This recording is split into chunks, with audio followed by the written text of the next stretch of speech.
Hey, hello, my friend. Do you have a website or do you have a great website? There's a big difference between the two, and in today's episode, I'm going to talk about what makes a website of an artist great. Resources, inspiring interviews, business practices, and practical advice to take your art career to the next level. Join Sergio Gomez in today's Artist Next Level and get ready to take control of your career.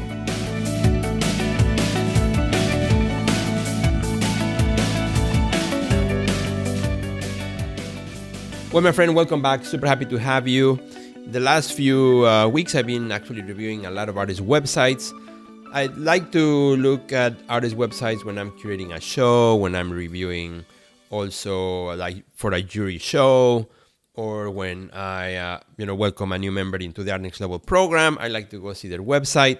So, I'm always visiting artist websites, and I talk to curators about artist websites and collectors about artist websites and to artists, as well about artist websites. So I want to talk about today the difference between having a website and having a great website that's working for you and not against you, right?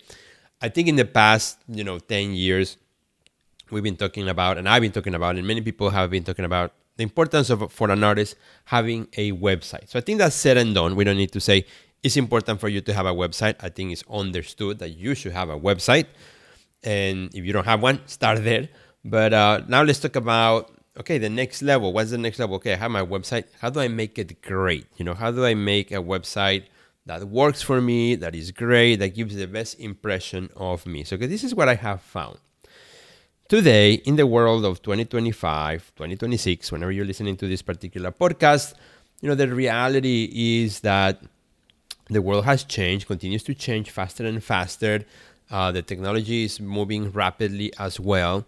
And websites need to be up to par, to that, degree as well.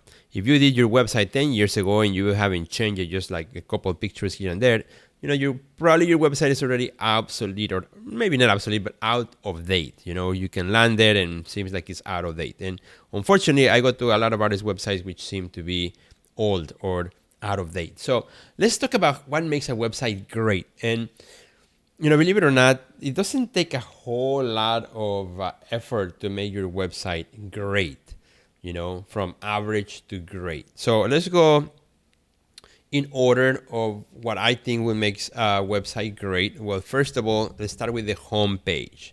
The homepage of the artist website is super important. This is where you should think about the wow factor. What image you select for your homepage is super, super important. It is kind of like the welcome home. This is like the first impression. When you go to somebody's home that you have never visited and they open the door, that first impression is important, right? When you go to a new place, that first impression is important. So when somebody comes to your website, it's like they're coming to your home, to your artist's home. So how do you welcome them? What kind of image speaks to the viewer about you and about your art? So there's a variety of things. Some artists have a picture of their art, or a picture of themselves, or a picture of the art and themselves. And the most important is that the picture is clean, it's clear, it's beautiful to look at, versus, a picture that sometimes, and I've seen this, blurry, or not the best, or just a section of the art, but really you can tell what the artist makes.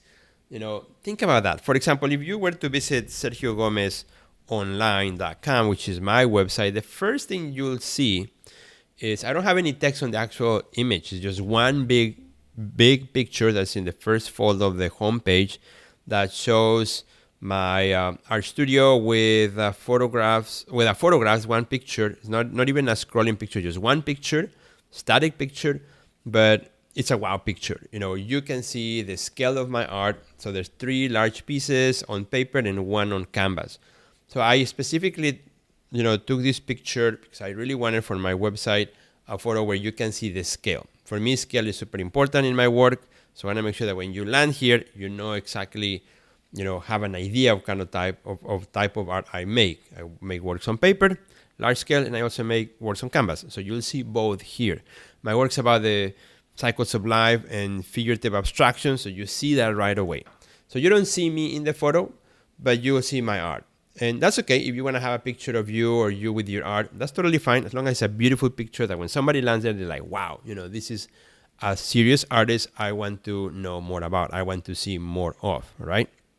Then what kind of text do you have on your homepage? What does the website say about you or your art or something meaningful that, when somebody lands there, they get a little bit of a glimpse into your artist world, right? Into your art itself. So in my case, when you scroll just a bit down, you'll see my mission. And it's just a one sentence. It's a one-liner. It says, my mission is to create art as a sanctuary where the spiritual intersects with the human experience. And I have it in between quotations.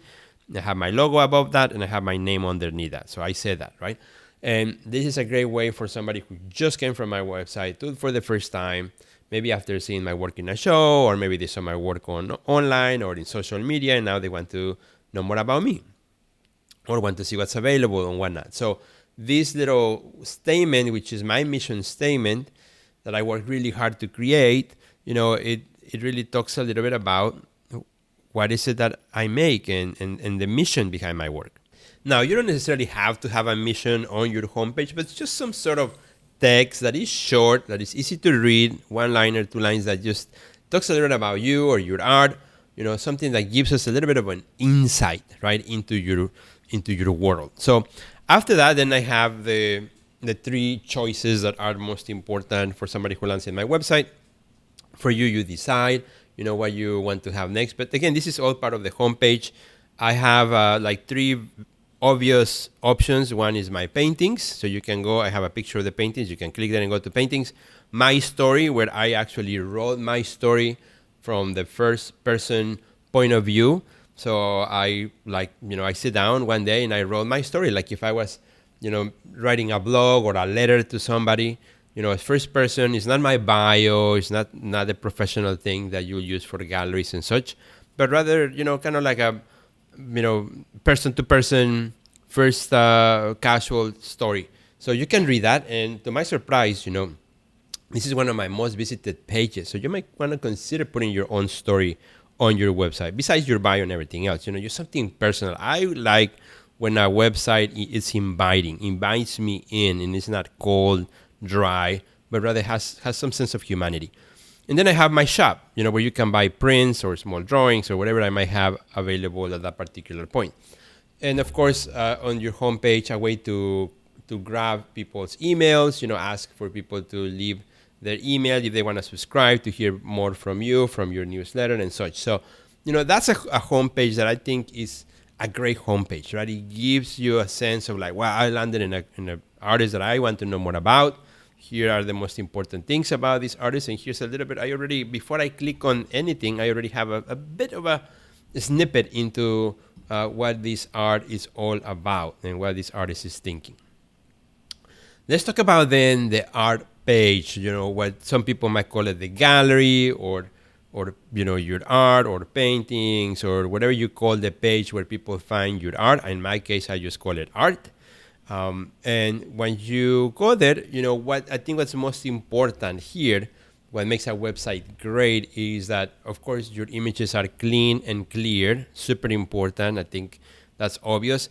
But also that each of the images that you have has also title, medium, and size. I think that's super important for a curator looking at your website. We want to know the title, the medium, and the size. For a gallery, the same. For a collector, the same. They want to know if it fits on a small wall or they need a bigger wall, And I say this because unbelievably, there are still artists who just have the pictures and the title and I have no idea what this is, how big this is. So, this is like vital information that needs to be part of that gallery page or that art page that you have. Now, it depends on what you make.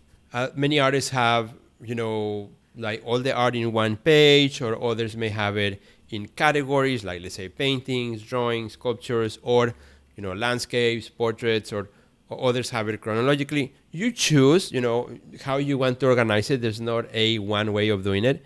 As long as there's some sort of sense of organization, that's what people are looking for. In my case, I use Artwork Archive, which Artwork Archive then plugs into my website.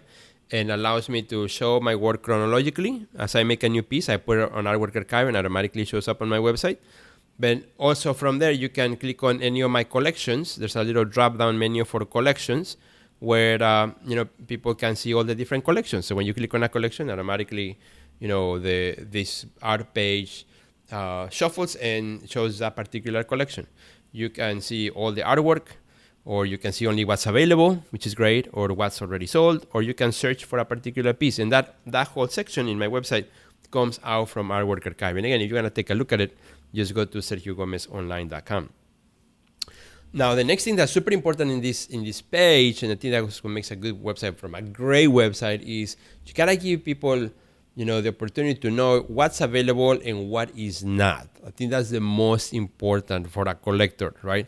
What is it available and what's already sold? So make sure that you keep up to date with that as you sell art.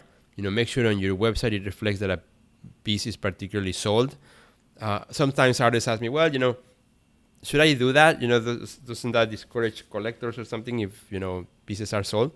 I'm like, no, I think in the contrary, it looks like you are an artist who are selling work, so that's important to show. And I think collectors appreciate that. That it's not as easy to find your work. Now, if you have a lot of work for sale, that is okay. That is okay too. You may be starting your career or you may be relaunching your career. It's understood, right? You're going to have a lot of work for sale. So, make sure that people know what's available and how to find information about it. Something that I like about Artwork Archive is that any of my pieces that you click on, there's a button to inquire about that particular piece. So somebody inquires on a piece, I get email about that specific piece, so I know exactly which piece they're asking about. And there's a purchase button that also is available right from my website. So those are options that are available in different websites. Different companies have different things. If you're using Wix or Squarespace or whatnot, they may have also shopping carts and things. You choose. The most important is have the information and how people can find out, what's available and how to get it, right? How do I get this thing? So after that, what makes a great website, I also feel, is the information. The reason somebody may come to your website is to find out more about you. So that's your page, that's your about page, where you will have your bio, your CV, any press that you may have written about you. Make sure that it's there. Your artist statement should be there as well, nice and clean and clear. It could be different pages or it could be all in one page. I have them under the About section. You'll find my bio and CV and artist statement in the same page. It's a long page, but that's okay. They can scroll. It's easy to have it all there. Also, if you have any on your About page, some of you, if you also do classes or workshops, either that could go on there About kind of like subcategory, or you can create a page for that. Anything else that adds value to you as an artist, I think it's important. A lot of artists do other things that are art related and they don't have them in their website. I think you should. For example, if you are an artist who do a lot of art commissions and you enjoy art commissions and you want to get more art commissions, so a great website will be one that in your case, you will have a page for art commissions that talks about how art commissions work, with you. If I want a commission, what is the process? Other people have no idea. So talk a little about what's the process for a commission, how it works. Show some samples or a couple case studies, of art commissions that you have done with pictures of the final product, the final painting or drawing, whatever you made, or sculpture. And then a little form where people can fill out, to inquire about a commission. You can even include a price range if that's comfortable for you, if that's something that you want to do. It's entirely up to you. But, and that way maybe disqualifies people who just think that a portrait is only, $50, right? So, having a price range might help you also disqualify people who are not qualified to work with you. But it's important to have that, and I think a great website for an artist who offers that should be there. Another thing that I think it should be in your website that, again, makes it special, and it's like the great website. If you do any sort of projects, for example, I'm also a curator, so in my website you will find under projects, you'll find my curatorial projects that I do as well, and it's just a sampler. I've done so many, over 150 curatorial projects I've done now. in the last 20 years. So I have just a selection of them there. I don't have everything listed, but it's a good place where people can check that I'm also a curator. I also coach artists, so that's there. I have a section for Breakfast with Sergio, which was a video show that I did for many years, my podcast, and other special projects that you maybe have or that you may be being part of, special collaborations, something like that, right? That could be under kind of like special or projects or collabs, something that you can put various things in there that could be really useful. Could be, again, it just adds value. To you as the artist. Now you look like a more robust, more complete, more important artist, right? Because you've been around, you've been doing a lot of things. Another page that I think is really awesome, if you can have this, is a what I would call like living with art, or showing pictures of how some of your works looks inside of a home setting. And this could simply be, taking some pictures that you get from some of your collectors that have sent you pictures of their artwork in the home, asking for permission, of course, to share it, or you taking a couple of pictures or more of your artwork, putting them in your home, just so that people have an idea how your artwork looks like, in a home setting. Now there are tools like ArtPlacer where you can actually put your artwork on a wall in a beautiful setting, on a home ideally, or an office, so that people have a glimpse, of how your art actually looks in the space. Because when they are typically in your gallery, all they're looking is at the art. But here, like living with art, kind of puts your art in a human space, right? In a wonderful space that people can then imagine, oh, this is how it looked if it was framed, and just take a selection of pieces, some big and some small, and just put them on the living with art. I think that will look really nice on your website. Also, if you have any videos, like I do a lot of videos. In my case, I do videos of all sorts of stuff, as you probably know. You follow me on social media. I have my YouTube channel, but I also done a lot of videos that in my website, I put the ones that relate to my art, right? So for example, if I did an artist talk, or if I did a video speaking about my art, something related to that, then that will be included there as well. And then lastly, I would say also your contact page is very important. I'm just going to not spend too much time on that. I think a contact page, people can find you.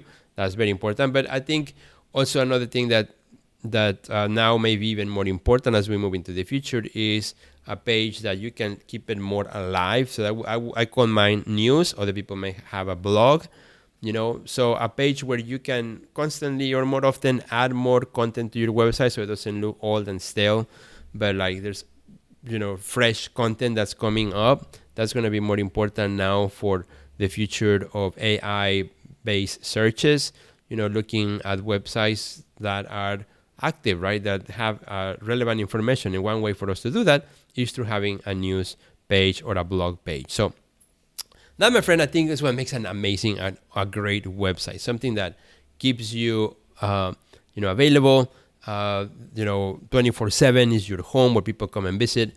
Of course, if you can sell your art through your website, much better, so that collectors can buy your art.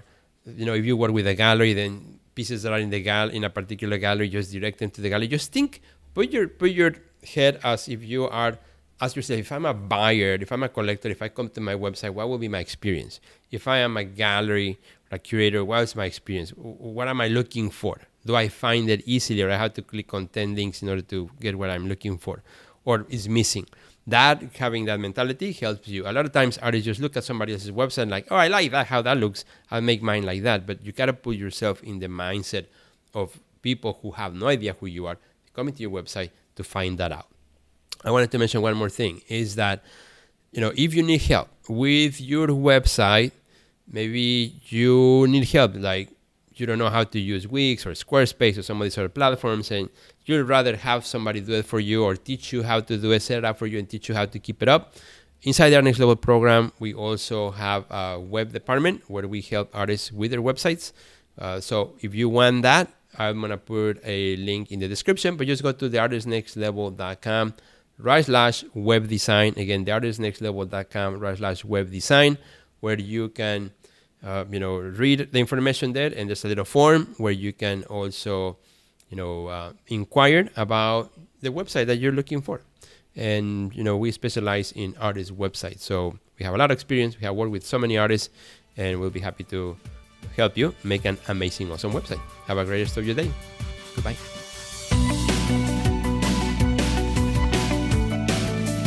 Check out our website at www.theartistnextlevel.com, where you will find our podcast library, learn about our upcoming webinars, find resources relevant to your career, and much more. Thanks for listening to today's podcast, and we'll see you at the next level.